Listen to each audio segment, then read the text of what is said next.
Hi guys! Today, we're cooking stir-fry mushroom. So first, i-chop muna natin ang mga ingredients natin like garlic, onions, and kamatis. Dito, chinop ko sila na medyo maliliit. Pero pwede nyo naman sila i-chop depende kung ano yung preference ninyo na sizes ng mga ingredients. Then, i-prepare na natin yung mga mushroom. So, dito, ang ginamit ko ay white and brown shimeji mushroom. Ikat lang natin yung dulo ng mushroom. Bale, ito palang mga mushroom. Nabili ko lang to sa Robinson Supermarket. Pwede pala kayong gumamit ng ibang klase ng mushroom. Depende sa gusto ninyo.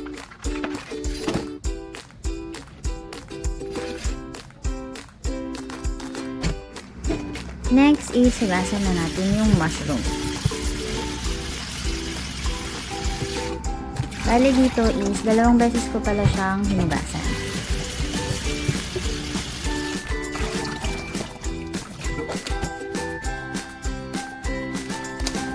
Next is, mag-prepare na tayo ng itlog. Dito, 2 itlog yung ginamit ko, pero pwede nyo namang dagdagan kung gusto ninyo. Iprito lang natin and then palamigin ng konti, then saka natin i-chop.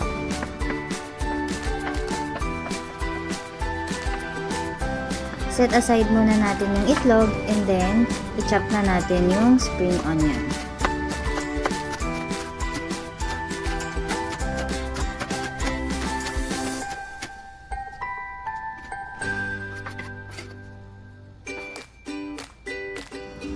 Next ay mag-mix tayo ng soy sauce, sesame oil, oyster sauce,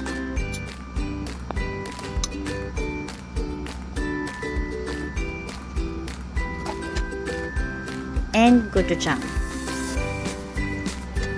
So, i-mix lang natin to and pwede nyong dagdagan ng tubig kung medyo nahihirapan kayong i-mix. Ngayon, pwede na tayo magsimulang magluto.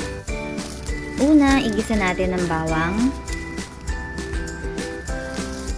sibuyas,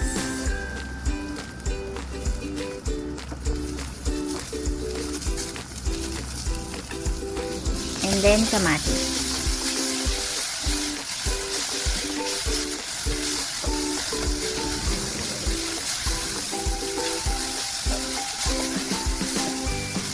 Halo-haluin lang natin and then i-add na natin yung mushroom.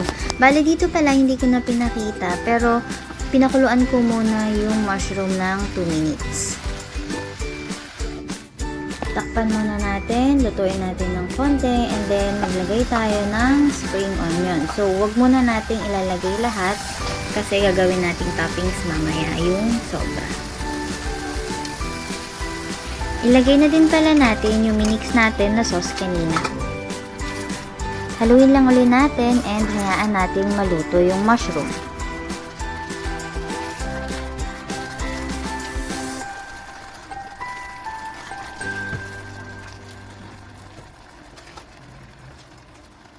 Maglagay din pala tayo ng konting itlog and paminta. Magtira ng itlog para sa toppings mamaya. And then, haluin lang natin.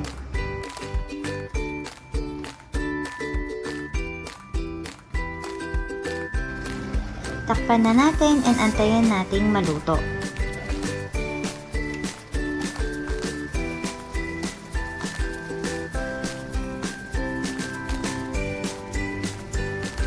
Ayan, luto na siya. So, maglagay na tayo ng toppings. Lagay na natin yung itlog and yung natirang spring onions.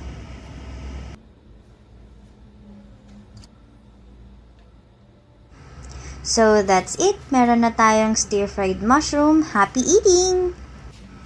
Thank you for watching. Please like and subscribe!